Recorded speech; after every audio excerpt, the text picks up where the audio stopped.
Press TV's Muhammad Ali is joining us now from Damascus with more on the significance of the return of Syria to the Arab League. Muhammad?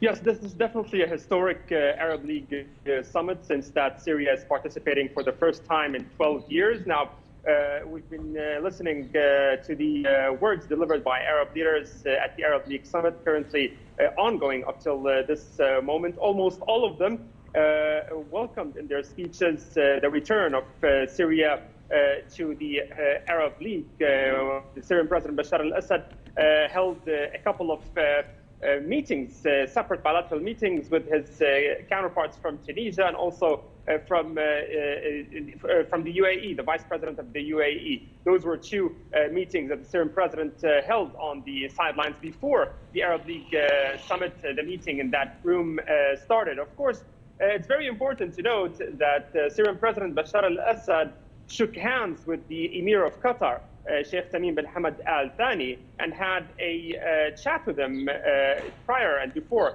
that Arab League summit started. Also, President Assad shook hands with the Egyptian president. Now, you can see that it's not just the Arab League that is important, it's about the meetings that happen on the sideline of that summit. This is actually what is very important. Now, Syrian President Bashar al-Assad, up till this moment, did not deliver his speech yet. We're waiting to see what he will be saying, but for sure, President Assad will be asserting and underlining the importance of a joint Arab action. We know that Syria's participation in this Arab League summit and return to the Arab League.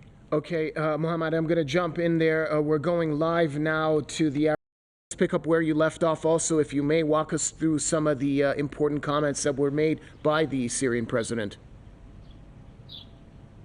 Yes, Syrian President Bashar al-Assad highlighted the dangers surrounding some parts of the Arab world, and he underlined the importance of this Arab League summit and stressed that such a summit should discuss and solve some issues, mainly speaking about the crimes of the Israeli occupation, of course, over there on the Palestinians. Also, the dangers, as he described it, of the Turkish side in the Arab world, especially here. He was definitely referring to the situation in Syria. We all know that there are still Turkish forces occupying parts of Syria in the north. He also spoke, President Assad, about the importance of addressing and solving the challenges of development in the Arab world. Of course, he said that joint Arab action requires visions, strategies, and joint goals at the end of the day. President Assad and Syrian officials in general always stress the importance of joint Arab action. And previously, Foreign Minister Faisal al-Maqdad, in the past couple of 2 days, also underlined the importance of joint Arab action. And he also thanked Saudi Arabia for boosting that joint Arab action. Syrian President Bashar al-Assad had two separate meetings before the Arab League summit started this morning with his Tunisian counterpart and the UAE vice president. He shook hands before he entered that room with the Emir of Qatar, Sheikh Tamim bin Hamad Al Thani. This is a significant, of course, development. He had a quick chat with him on the sideline.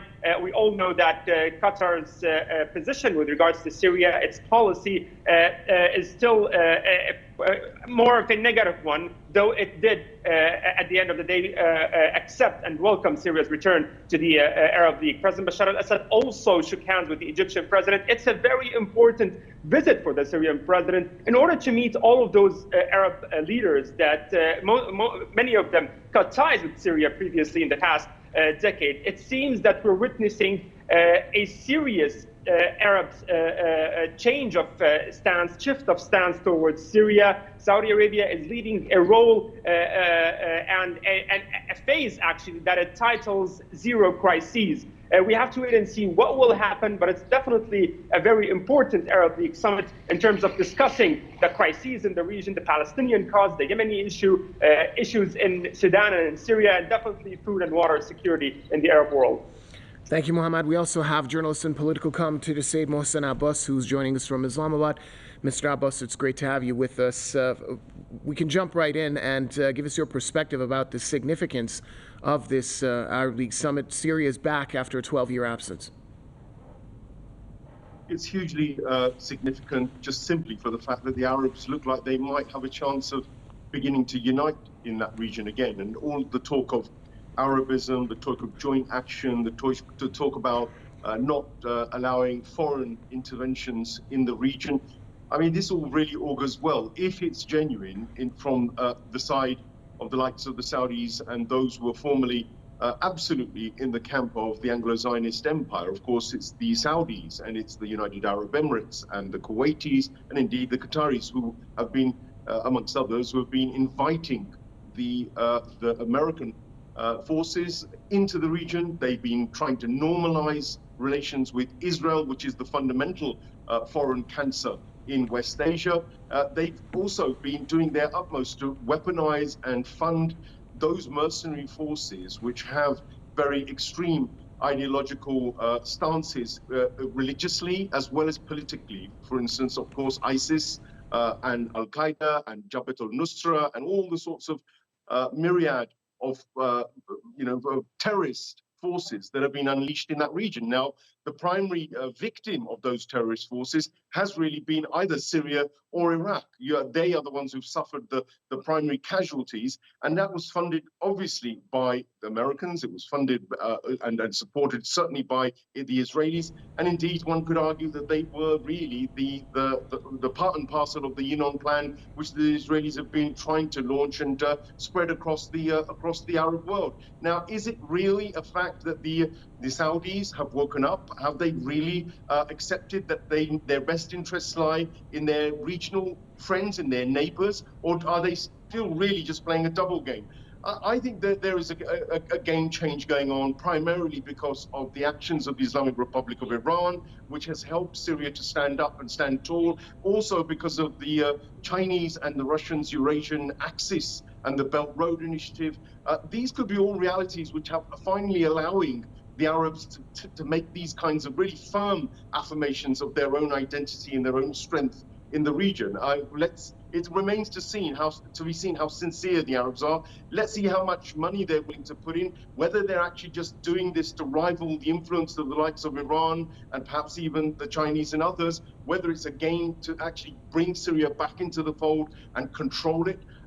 That's all something yet to be seen. But on the face of it, at the moment, it looks like a hugely vital and a hugely impressive move for the Arabs to get together and talk in this way, and to be allowing Assad, who only a few years ago they were basically trying to oust with all their funding and support for the Zionist elements in the region. So it augurs well. It's a good start. And the fact that Assad has been very, very frank and honest and straightforward and said exactly what the reality is of the region, it remains to be now seen whether the ultimate would be for these Arab nations to openly support the axis of resistance. Syria, Yemen, Iran are all part of that axis, all regional players that have stood against the American imperialism.